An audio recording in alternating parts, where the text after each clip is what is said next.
Salam kekasih Tuhan, bertemu kembali dengan saya pada pembacaan firman.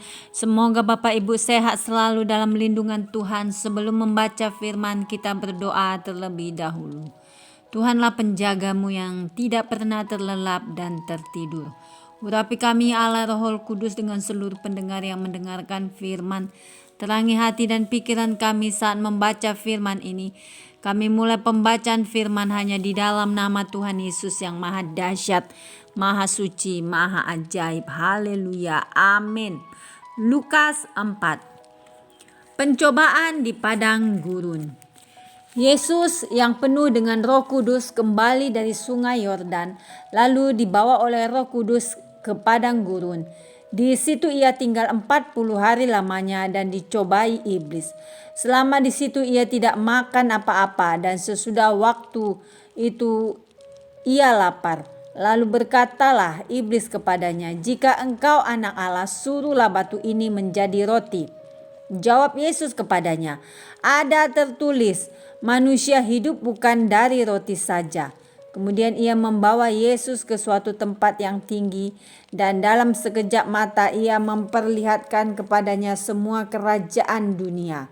Kata iblis kepadanya, "Segala kuasa itu serta kemuliaannya akan kuberikan kepadamu, sebab semuanya itu telah diserahkan kepadaku, dan aku memberikannya kepada siapa saja yang ku kehendaki. Jadi jika engkau menyembah aku, seluruhnya itu akan menjadi milikmu." Tetapi Yesus berkata kepadanya, "Ada tertulis, engkau harus menyembah Tuhan Allahmu, dan hanya kepada Dia sajalah engkau berbakti."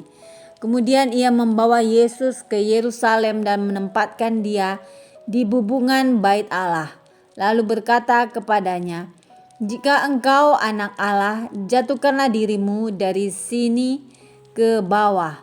Sebab ada tertulis mengenai engkau, ia akan memerintahkan malaikat-malaikatnya untuk melindungi engkau, dan mereka akan menatang engkau di atas tangannya, supaya kakimu jangan terantuk kepada batu." Yesus menjawabnya, katanya, "Ada firman, jangan engkau mencobai Tuhan Allahmu." Sesudah iblis mengakhiri semua pencobaan itu, ia mundur daripadanya dan menunggu waktu yang baik. Yesus kembali ke Galilea. Dalam kuasa Roh kembalilah Yesus ke Galilea, dan tersiarlah kabar tentang Dia di seluruh daerah itu. Sementara itu ia mengajar di rumah-rumah ibadat di situ, dan semua orang memuji Dia. Yesus ditolak di Nazaret.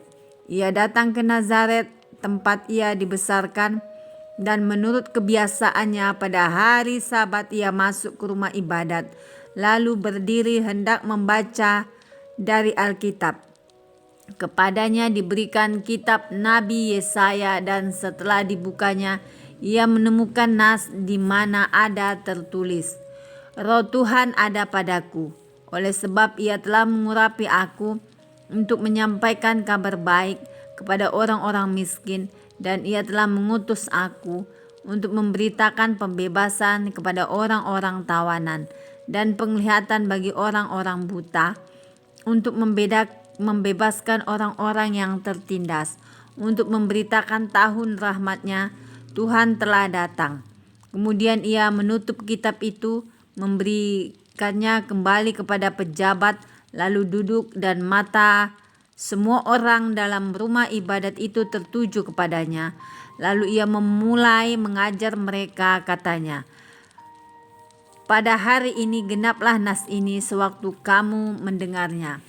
Dan semua orang itu membenarkan dia, dan mereka heran akan kata-kata yang indah yang diucapkannya. Lalu kata mereka, "Bukankah ia ini anak Yusuf?" Maka berkatalah ia kepada mereka, "Tentu kamu akan mengatakan pepatah ini kepadaku, 'Hai tabib, sembuhkanlah dirimu sendiri. Perbuatlah di sini juga di tempat asalmu ini segala yang kami dengar yang telah terjadi di Kapernaum.' Dan katanya lagi, 'Aku berkata kepadamu, sesungguhnya tidak ada nabi yang dihargai di tempat asalnya. Dan aku berkata kepadamu, Dan kataku ini benar, pada zaman Elia terdapat banyak perempuan janda di Israel. Ketika langit tertutup selama 3 tahun dan 6 bulan, dan ketika bahaya kelaparan yang hebat menimpa seluruh negeri, tetapi Elia diutus bukan kepada salah seorang dari mereka, melainkan kepada seorang perempuan janda di Sarfat, di tanah Sidon.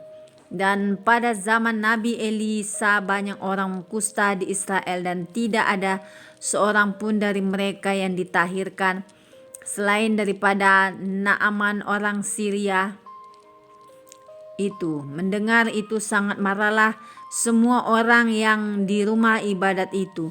Mereka bangun lalu menghalau Yesus keluar kota dan membawa dia ke tebing gunung tempat kota itu terletak, untuk melemparkan dia dari tebing itu. Tetapi ia berjalan lewat dari tengah-tengah mereka lalu pergi. Yesus dalam rumah ibadat di Kapernaum.